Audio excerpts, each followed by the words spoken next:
do from a natural standpoint? Why don't you create a green space that for the community that has been there, that makes that particular community attractive to developers. There's someone that has stayed there. There's a mom, there's an aunt, there's a grandmother that is making that community attractive.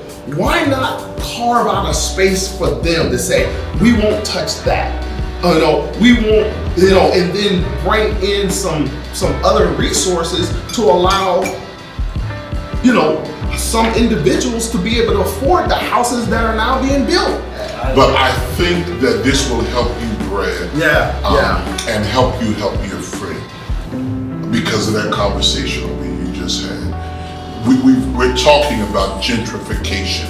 When developers come in, you talked about, creating these spaces where those who have been long-term investors in a community stay, ride out all the crime, ride out the dropping house values, all of that. And then somebody comes in and they're gonna redo the community and here's how you know, they start filing for these historic, designations. And so now poor grandma can't even put a roof on her house because it's gotta be to a certain code.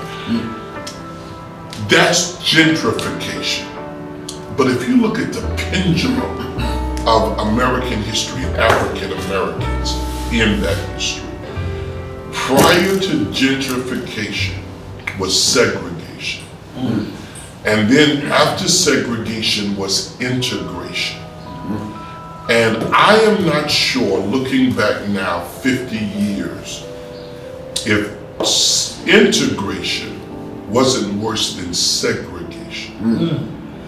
Because segregation meant, when I was growing up in New York, my teacher, Mrs. Fanny Brown, her husband, Dr. Brown, who was a dentist, lived 2 blocks from me.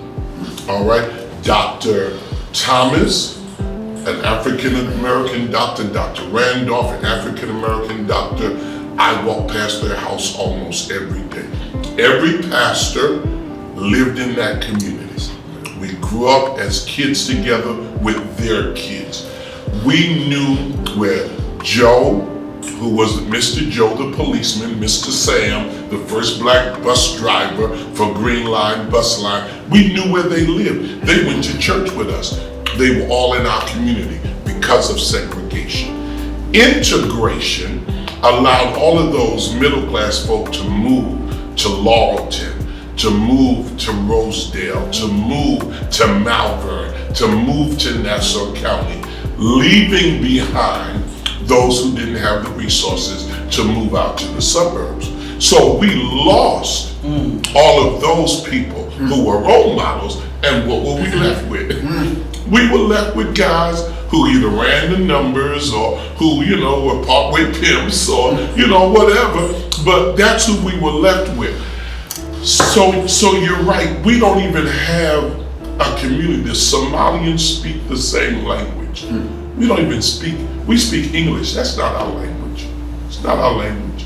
Which is why our parents developed Pig Latin and euphemisms, because we had to have something common, because everybody craves a language, and that's what we lost. So this whole idea of gentrification can only be understood in the light of 2 former movements: segregation, de jure and de facto, and then integration, and what that did to us, not just for us. And now we gotta deal with the crippling reality of gentrification, coming back, taking what you didn't want and what you abandoned, so now we're getting hit twice.